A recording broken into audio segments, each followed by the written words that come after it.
জলাশয় একদিন নদীকে জিজ্ঞাসা করলেন, নদী দেখো, আমার এখানে বাস করে দুষ্টু ব্যাঙ, আর তোমার এখানে বাস করে কত সুন্দর মাছ।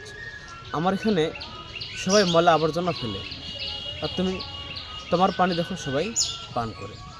তখন নদী একটু হেসে বললেন, আরে ভাই, তুমি তো আবদ্ধ, দেখো আমি প্রবাহমান।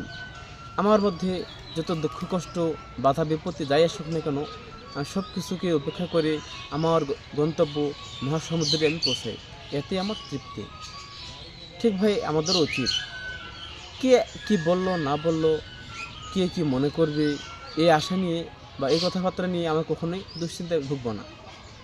আমাদের উচিত প্রত্যেকেই নিজ গন্তব্যের দিকে এগিয়ে যাওয়ার জন্য সর্বোচ্চ দিয়ে প্রচেষ্টা চালানো। তাহলে আমরা একদিন আবহমান নদীর মতোই নিজ কাঙ্ক্ষিত স্থানে পৌঁছতে পারবো। আর নাহলে ওই আবদ্ধ জলাশয়ের মতোই ময়লা আবর্জনা জীবন নিয়ে আমাদেরকে বেঁচে থাকতে হবে।